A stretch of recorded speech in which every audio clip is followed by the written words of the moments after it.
शिखा मेरे बचपन की सखी थी। कक्षा 6 से बीए तक हम एक साथ एक ही कॉलेज में पढ़े थे। कस्बे के एकमात्र कॉलेज में पढ़ने के लिए वो मीलों दूर अपने गांव से आती थी। कस्बे में घर होने के कारण मैं आने जाने की परेशानी से मुक्त थी। वो इसे मेरा भाग्य कहती थी। वो घोर भाग्यवादी थी। उसके अलावा मेरी एक और सखी मीना भी थी।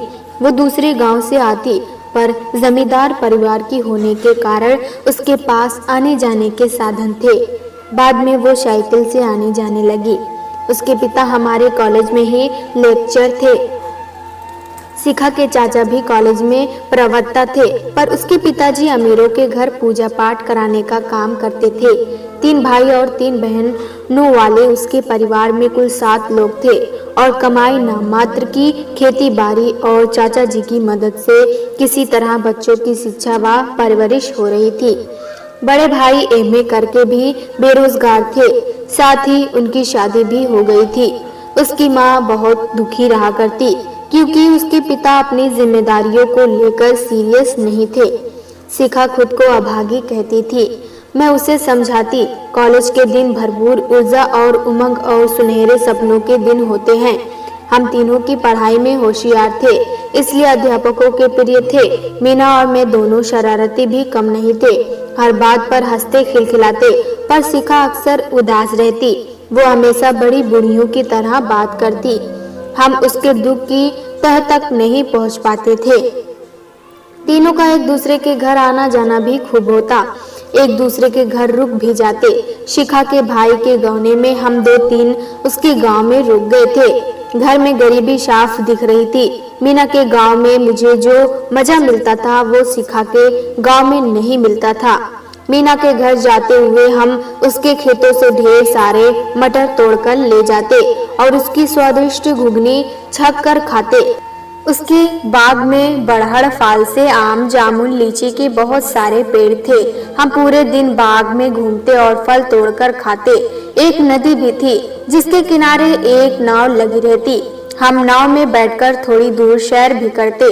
कभी कभी हम झगड़ा भी कर लेते और कई दिन तक एक दूसरे से रूठे रहते। ये सब कुछ हाई स्कूल के बाद छूट गया।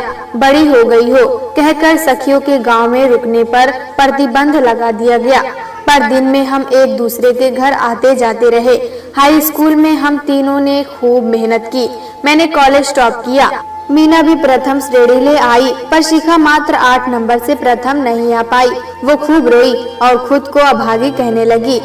इंटरमीडिएट में भी यही क्रम रहा। वो और दुखी हो गई। बीए में तीनों के बीच फिर प्रतिस्पर्धा थी, पर अब मेरे घर में परिस्थितियां मुझे परेशान कर रही थी। पिताजी बीमार हो गए थे।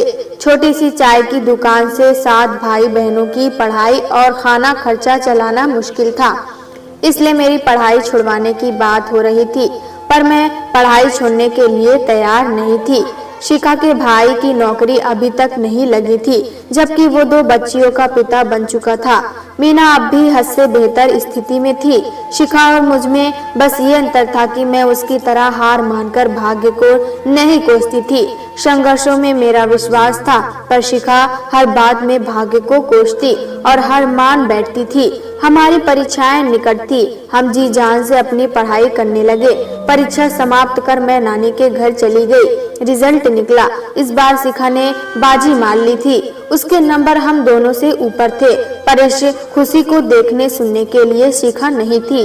नानी के घर से लौटने के बाद ये सुखद खबर मुझे मिली कि शिखा ने आत्मघात कर लिया है। वो अपने गांव के समीप बहने वाली नहर में कूद गई थी। उसकी लाश गांव से मीलों दूर नहर में एक जगह फंसी मिली थी।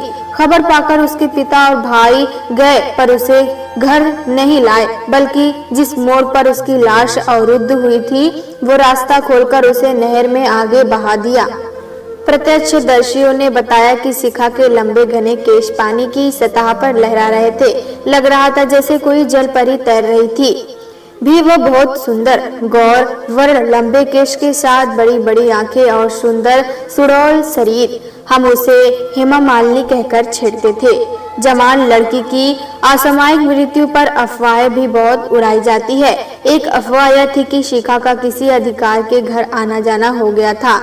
उसने उसके साथ कुछ बुरा कर दिया। दूसरी अफवाह थी कि प्रेम से उसे असफलता मिली, प्रेमी द्वारा शादी से इनकार किए वो टूट गई थी, इसलिए उसने अपनी जान दे दी। तीसरी अफवाह यह कि वो किसी के साथ कहीं चली गई है और जिंदा है, पर घर वालों ने उसे मरा घोषित कर दिया।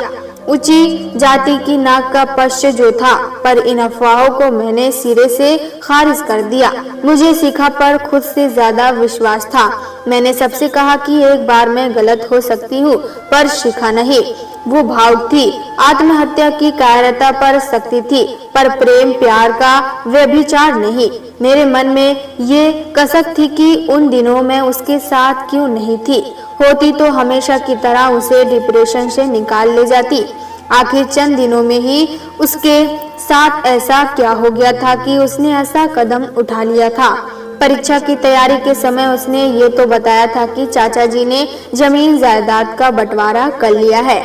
अब उसके घर खाने वाले अधिक हैं, कमाई का एक भी स्रोत नहीं, थोड़ी सी जमीन भर है और पुराने घर का आधा हिस्सा।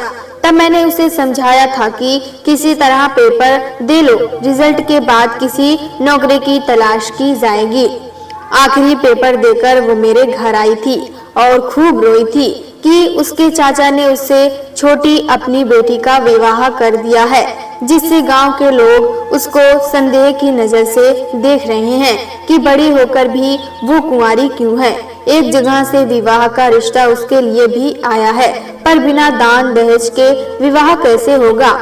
उसके पिताजी रात दिन उसे अभागी कह रहे हैं कि इसके विवाह के लिए खेत बेचना होगा और दूसरे बच्चे भूख से मरेंगे। वो नहीं चाहती थी कि उसके कारण उसके भाई बहन भूखे मरे, वो खुद मर जाना चाहती है। मैंने उसे समझाया, मूर्खतापूर्ण बातें ना सोचो, कुछ बोल्ड डिसीजन लो, अभी शादी जरूरी नहीं, आगे पढ़ने के बारे में सोचो। तुम होनहार विद्यार्थी हो, कस्बे में एक स्कूल खुला है, मैं उसमें पढ़ाने की सोच रही हूँ, तुम भी कोशिश करो, आगे की पढ़ाई का खर्च भी निकलेगा और आत्मनिर्भरता से आत्मविश्वास भी बढ़ेगा, परिवार वालों पर बोझ भी नहीं रहेंगे।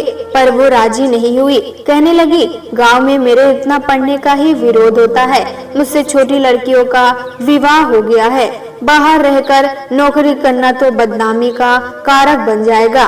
तो क्या तुम ये सोचती हो कि कस्बे में लड़की की स्थिति बेहतर है? रोज लड़ना पड़ता है मुझे जीने के लिए, हाई स्कूल के बाद से ही मुझे पढ़ने के लिए जंग लड़ना पड़ा है। तुम तो पढ़े लिखे परिवार से हो, उच्च जाति की हो, पर मैं बिछड़ी जाति की वो लड़की हूँ जिसके पूरे खानदान में कोई हाई स्कूल पास भी नहीं है। सोचो, ऐसे लोग पढ़ाई, वो भी लड़की की, को कितना महत्व देते होंगे। 8वीं कक्षा के बाद ही लड़की की शादी कर देने का रिवाज है हमारे बनिया समाज में, नहीं तो थू थू छी छी शुरू हो जाती है।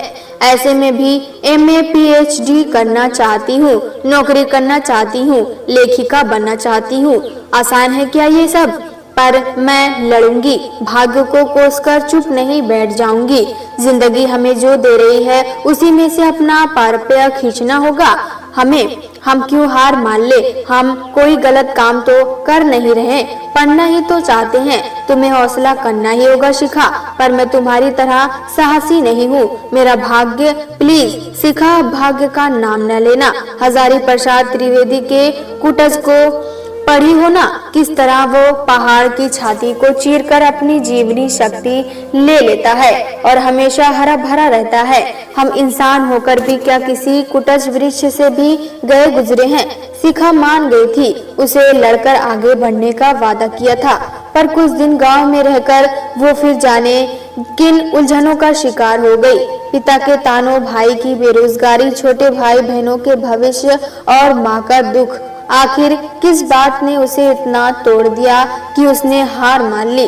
कितनी अजीब बात थी कि उसके मरने के कुछ दिन बाद ही उसका बेरोजगार भाई अधिकारी हो गया, उसके परिवार का कायाकल्प हो गया।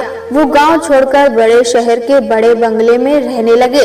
रुतबा, पैसा, गाड़ी क्या नहीं है आज उनके पास, बस शिखा नहीं है। मुझसे मिलते ही भाई आंखें चुराने लगता है, पिता बाहर चले जाते हैं, जैसे उनकी संपन्नता और प्रतिष्ठा में शिखा की याद भी दाग है।